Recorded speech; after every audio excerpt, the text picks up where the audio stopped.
पेश। मैं चैलेंज करता हूं आप सबको चैलेंज करता हूं।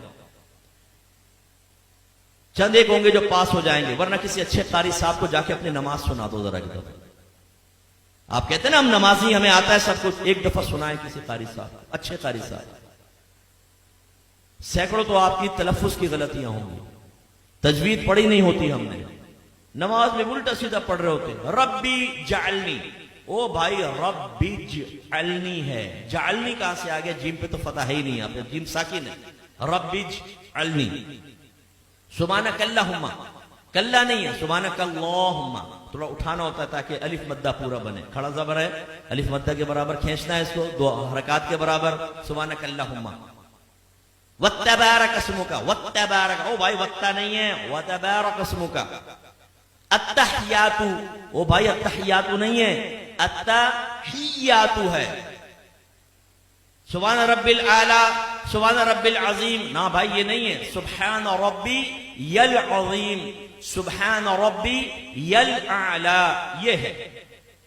आप सुनाइए। मैंने तालीम बालगान का मदरसा बहुत पढ़ाया। जब मेरे सामने आते थे ना, कितने साल से नमाज पढ़ रहे हैं? 25 साल से। अच्छा सुनाओ जरा सूरत सुनाओ। ओ भाई एक नई सूरत की शक्ल सामने आती थी, जबर की जगह जेर, जेर की जगह पेश, पेश की जगह कुछ। मैं आपसे गुजारिश करता हूं, मैं आपको हकीर नहीं समझ रहा हूं, आपकी तहकीर बयान करना मकसूद नहीं, खुदा की कसम ख्वाब गफलत से जगाना मकसूद है। आज आप चेक भरते हैं ना, चेक, जितने यहां चेक भरने वाले मौजूद है उनसे पूछिए, इतने आराम से भरते हैं, कहीं टेढ़ा मेढ़ा ना हो जाए, बाउंस हो जाएगा। और कहीं अगर गलत हो जाए ना तो ऊपर साइन करना पड़ता है, वरना ये रिटर्न हो जाएगा ये चेक बैंक से, ओवरराइट हो गया है, तब कहीं जाके वो कैश होता है। लेकिन जब नमाज पढ़ते तो समझते हैं बहुत बड़ा हमने अल्लाह पर एहसान किया है। बात तो पढ़ते ही नहीं, खैर जो पढ़ते हैं बहुत बड़ा एहसान किया है, अब पढ़ी बस अल्लाह कबूल फरमाएगा। हालांकि नबी करीम सल्लल्लाहु अलैहि वसल्लम फरमाते हैं कि बंदा बाज़ औक़ात 60 बरस तक नमाज पढ़ता है, लेकिन उसकी एक भी नमाज अल्लाह ताला की बारगाह में कबूल नहीं होती, क्योंकि रुकू सही करता है तो सजदा गलत कर देता है, सजदा सही करता है तो रुकू गलत कर देता है।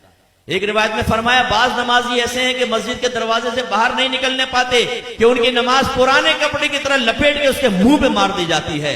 एक रिवायत में फरमाया, जब नमाजी बाज़ औक़ात नमाज खत्म करता है तो नमाज उससे ये कहती है, अल्लाह तुझे ऐसे ही बर्बाद कर दे जैसे तूने मुझे बर्बाद किया।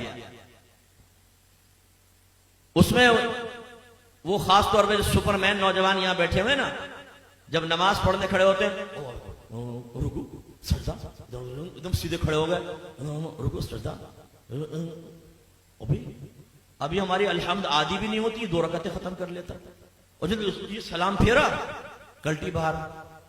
ओ भाई तो ये तू एक्सप्रेस ट्रेन बना हुआ है, बुलेट ट्रेन, ये तेरा फायदा क्या हुआ नमाज पढ़ने का? यानी सर से बोझ उतार रहे हो। आपने देखा जुमे की नमाज के बाद जैसे ही इमाम साहब सलाम फेरते हैं, जूतियों पर रश लग जाता है, इतना रश हो जाता है जैसे बाहर 5-5 हजार के नोट बट रहे हैं, अगर देर होगी तो निकल जाएंगे। जूतियां ढूंढने में 15 मिनट वहां लगा देंगे, मस्जिद में नहीं बैठेंगे, ना सुनन पढ़ेंगे ना नवाफिल पढ़ेंगे आगे के, और बाहर निकल के फिर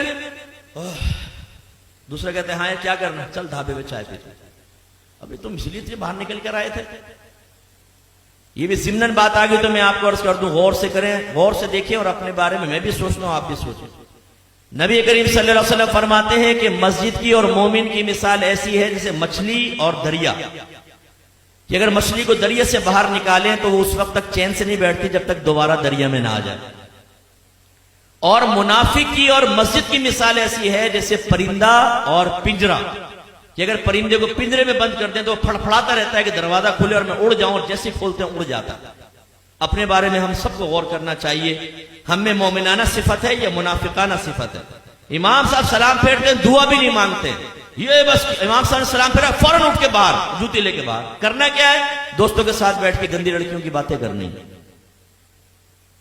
हालांकि नबी करीम सल्लल्लाहु अलैहि वसल्लम ने फरमाया कि जब कोई नमाज पढ़ के अपनी जगह बैठा रहे और जानबूझ के अपना वुजू ना तोड़े तो फरिश्ते उसके लिए दुआए बख्शिश और मग़फ़िरत करते रहते हैं जब तक कि वो उठ ना जाए।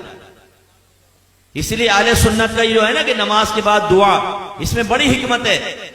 बाद लोग जैसे सलाम फेरते हैं, आप देखें बाद मकातिब फिक्र वाले उठ के चले जाते हैं, कहते हैं दुआ कहां साबित है?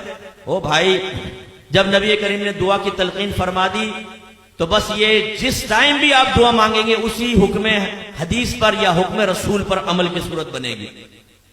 और इसमें फायदा क्या है, जब आप बैठ के दुआ मांगते हैं, जितनी देर बैठे रहेंगे फरिश्ते भी दुआएं बख्शिश और मगफिरत करते रहेंगे। लेकिन जो फौरन सलाम फेरते उठ के चला जाएगा, जैसे ही खड़ा होगा फरिश्तों की दुआएं मगफिरत मुनक़ते हो जाएगी। तो ये हमारा हाल है। मैं चैलेंज करता हूं आप सबको चैलेंज करता हूं। चंद एक होंगे जो पास हो जाएंगे, वरना किसी अच्छे कारी साहब को जाके अपनी नमाज सुना दो जरा।